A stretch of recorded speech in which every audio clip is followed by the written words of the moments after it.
इस प्रकार से कर्तव्य को निभाते हुए परिस्थितियों के अनुसार खुद को ढालना चाहिए, जानेंगे इस वीडियो में। कर्तव्य को इंग्लिश में बोलते हैं ड्यूटी और ढालने को इंग्लिश में बोलते हैं मोल्ड।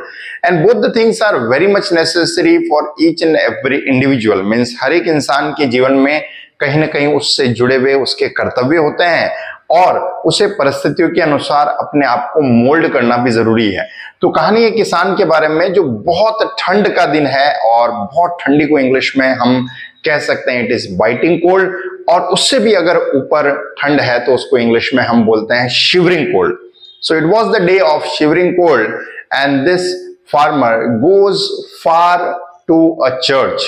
एक बहुत दूर वो चर्च पर जाता है पहाड़ी के ऊपर, और उस दिन जो है उस चर्च में कोई नहीं आया होता है। वो दरवाजा खटखटाता है।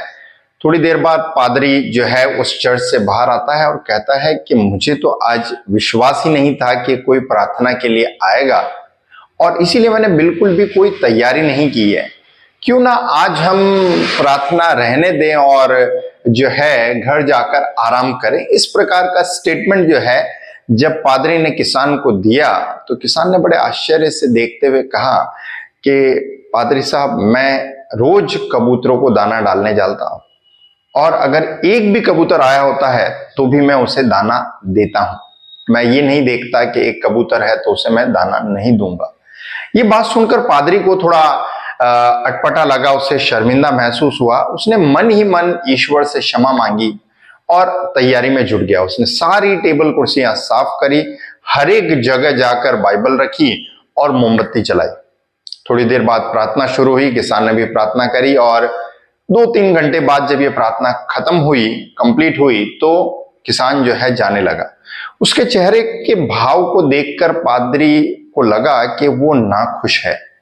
इसलिए उसने किसान से ये सवाल पूछा, मैंने पूरे दिल से प्रार्थना की तैयारी की है, और इस चीज के लिए मैं आपको पहले ही कह चुका हूं कि मुझे शर्मिंदा महसूस हो रहा है, क्योंकि मैंने आप अकेले होने के हिसाब से मैंने प्रार्थना को टालने की कहीं ना कहीं कोशिश की थी। लेकिन अब आपका चेहरा देखकर मुझे ऐसा लग रहा है that you are wearing a long face, you are somewhere looking little sad.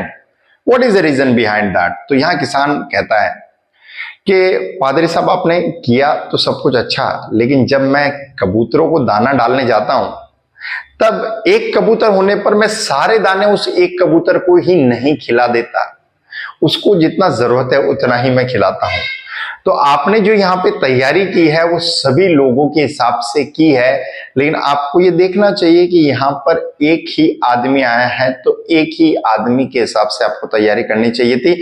सभी जगह मोमबत्तियां जलाकर और सभी जगह बाइबल्स रखने की आपको जरूरत नहीं थी। इस कहानी के एंड में अगर हम एक कंक्लूजन देखें तो 2 चीजें हमें सबसे बड़ी सीखने को मिलेगी। First of all, our duty. हर एक इंसान जीवन में जो भी, चाहे जॉब कर रहा है या बिजनेस कर रहा है या स्टडी कर रहा है, क्योंकि हमें 3 ही मेन स्ट्रीम देखने को मिलेंगे। या तो एक व्यक्ति स्टडी कर रहा है, it means he is a student, second he may be doing job, and third he may be doing business. और अगर हम यहाँ एक और प्रोफेशन की बात करें तो हाउसवाइफ्स को भी इन्वॉल्व कर सकते हैं। तो चारों ही स्ट्रीम में, मींस स्टूडेंट, सर्विसमैन, बिजनेसमैन और housewife, they all have some or the other duties which cannot be neglected। Means हर एक इंसान के जो कर्तव्य है वो कभी भी अपने कर्तव्यों को नजरअंदाज करता है तो कहीं ना कहीं उसके लिए नुकसानदायक है। he has to do that at any cost। जैसे पादरी ने यहाँ पर अपने कर्तव्य को कहीं ना कहीं नकारने की इसलिए कोशिश की क्योंकि उसे लगा कि the number of people are less, that's why I should not do that. But हमें कभी भी ये चीज नहीं करनी चाहिए कि हम अपने कर्तव्य से स्टेप बैक रखें। हमेशा हमें ये चीज फील करते हुए कार्य करना चाहिए, it is my duty and I will do at any cost. ये मेरा काम है और मैं इसे हर परिस्थिति के अकॉर्डिंग, हर एक जो है मोड में मैं करूंगा। मैं उसे टालने की कोशिश नहीं करूंगा कि आज जो है मेरा मन नहीं है इसलिए मैं नहीं कर रहा हूं, या मौसम अच्छा नहीं है इसलिए मैं नहीं कर रहा हूं, या कहीं ना कहीं लोग रिस्पॉन्स अच्छा नहीं दे रहे हैं इसलिए मैं नहीं कर रहा हूं। You should always do that.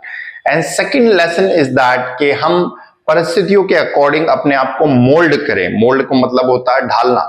सो जैसे पादरी ने जो है तैयारी की, लेकिन सभी लोगों की और वहां उसे करनी चाहिए सिर्फ एकमात्र जो किसान आया था उसके लिए। तो कभी कभी ऐसा होता है कि हम अपनी ड्यूटी तो निभा रहे हैं, लेकिन ड्यूटी निभाते हुए मोल्ड करना अपने आप को भूल जाते हैं। So at the same time we must remember that thing that परिस्थितियों के अकॉर्डिंग अपने आप को जब हम मोल्ड करते हैं तो उसी ड्यूटी को और बेहतर तरीके से कर पाते हैं। मीन्स यहाँ पादरी अपना समय बचाता, अगर सारी टेबल साफ नहीं करता, सभी जगह मोमबत्तियां नहीं जलाता, सभी जगह जाकर बाइबल्स नहीं रखता, तो वो अपना कहीं ना कहीं समय बचा पाता और इसी प्रकार वो कहीं ना कहीं चर्च का भी फायदा कर पाता, क्योंकि सभी जगह उसको लाइट्स नहीं जलानी होती, सभी जगह मोमबत्ती नहीं जलानी होती। तो इस प्रकार से कहीं ना कहीं मोल्डिंग भी हमें एक बेनिफिट दे पाती है। सो ये दोनों ही चीजें जब हम अपनी लाइफ में इंप्लीमेंट करेंगे तो डेफिनेटली उसका हम बेहतरीन फायदा उठा पाएंगे। आई बिलीव इस कहानी के माध्यम से एक अच्छा मैसेज मैं आप तक पहुंचा पाया हूं। कहानी अगर अच्छी लगी तो फैमिली मेंबर्स और फ्रेंड्स को जरूर शेयर करें। चैनल पर नए तो सब्सक्राइब करें ताकि और भी ऐसी यूजफुल वीडियोस देख पाएं। लाइक करें ताकि हमारा और मोटिवेशन इस प्रकार की कहानियां बनाने का बढ़ सके। Ultimately thanks for watching.